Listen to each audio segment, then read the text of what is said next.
नमस्ते विद्यार्थी मित्रों। सेमेस्टर 1 में हमने जो पढ़ा, अब हम सेमेस्टर 2 का अब हम शुरुआत करेंगे। तो सेमेस्टर 2 में विषय हिंदी कक्षा 8 में हम इकाई 1 पत्र एवं डायरी पढ़ेंगे। पत्र एवं डायरी, उसमें पत्र की समझ दी गई है और डायरी कैसे लिखते हैं वो भी समझ दी गई है। तो उसका आज अभ्यास करेंगे।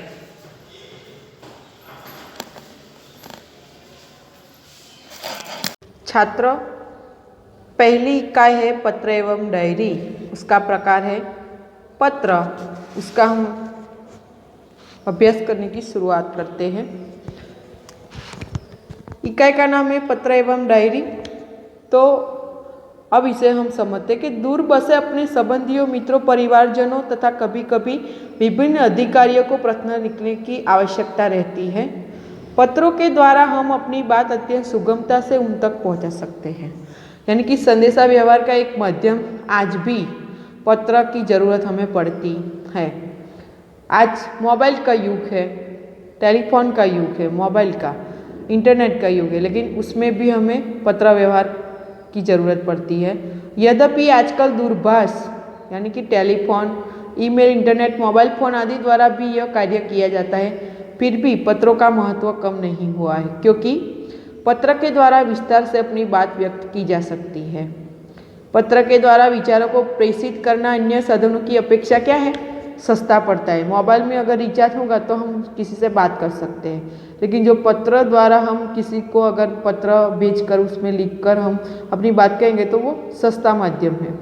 अधिकारियों तक अपनी बात पहुंचाने, शिकायत करने, आवेदन या प्रार्थना आदि के लिए केवल पत्रों का ही सहारा लिया जा सकता है, अन्य साधनों का नहीं। अगर हमें कोई शिकायत होगी नगर पालिका में, महानगर पालिका, तो हम पत्र के द्वारा हम लिखते, फ़ोन कर कहकर अपनी बात नहीं रजू कर सकते, लेकिन हमें पत्र व्यवहार करना पड़ता है।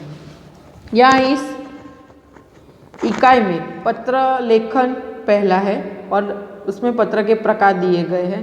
पहला पत्र है निमंत्रण पत्र, वो हम देखते हैं। कई जन्मदिन के अवसर पर उपस्थित रहने के लिए मित्र को निमंत्रण पत्र, आपको एग्जाम में पूछ सकते हैं कि जन्मदिन के अवसर पर उपस्थित रहने के लिए अपने मित्र को निमंत्रण पत्र लिखिए। निमंत्रण पत्र यानी कि आमंत्रण पत्र।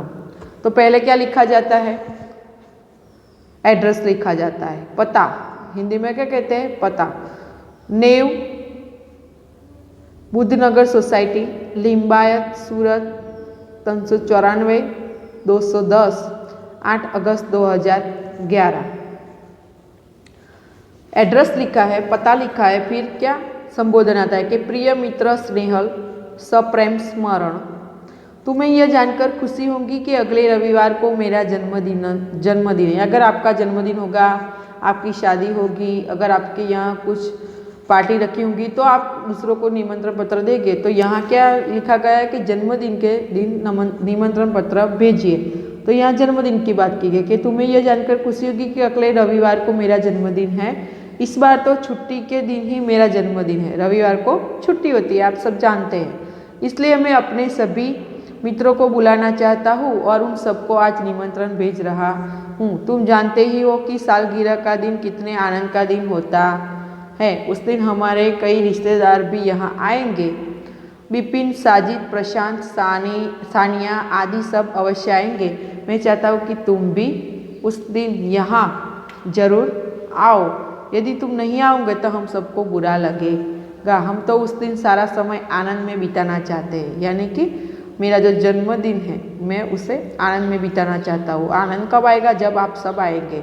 दिन भर भोजन, जलसा, खेल आदि होगा और रात को सिनेमा देखने भी जाएंगे। मुझे आशा है कि इस अवसर पर तुम भी जरूर आओगे और मेरे उत्साह और आनंद को बढ़ाओगे। ऐसा पत्र हम लिखते हैं। आगे लिखते हैं, पत्र के बाद जो बात कहनी थी वो कह दी। फिर तुम्हारे माता पिता को सादर चरण स्पर्श, यानी कि पत्र में जो आप कहना चाहते हैं वो आप अगर कह दें और फिर क्या होगा, माता पिता को याद करके कि तुम्हारे माता पिता को सादर चरण स्पर्श, यानी कि बड़े लोगों को हम चरण स्पर्श करते हैं। छोटे भाई कमल और बहन संगीता को प्यार, तुम्हारे आगमन की प्रतीक्षा करूँगा, यानी कि तुम आओगे तो मैं तुम्हारी राह देखूँगा। तुम्हारा मित्र साहिल शाह, यानी कि जो साहिल शाह है उसने अपने मित्र स्नेहल को पत्र लिखा है। तो इस तरह आप भी अपने मित्र को पत्र लिख सकते हैं। अब हम दूसरे पत्र की बात करेंगे कि बधाई पत्र। पहले क्या लिखा, निमंत्रण पत्र, अब बधाई पत्र। सालगिरह जन्मदिन पर बधाई पत्र, यानी कि बधाई देने के लिए, निमंत्रण देने के लिए, लेकिन क्या, बधाई देने के लिए, शुभेच्छा देने के लिए। अगर आप कैसे, जैसे दिवाली कार्ड दिखते हैं वैसे। शांति सदन, रावपुरा, बड़ौदा, 10 अगस्त 2011। प्रिय मित्र शाहिल को पत्र लिखा है कि सप्रेम स्मरण, बराबर, प्रेम साथे स्मरण, तने याद करूँ छू। कल ही तुम्हारा पत्र मिला तो हम सब बहुत खुश हुए।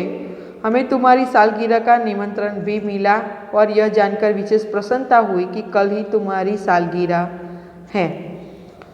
यानी कि जो सालगिरह का पत्र हम लिखते हैं उसके जवाब में यह लिखा है कि इधर माँ कुछ दिनों से बीमार रहती है और पिताजी को तो सुबह 10 बजे ही दफ्तर जाना पड़ता है। दर्शना को भी सुबह स्कूल जाना पड़ता है और वह तो है भी छोटी।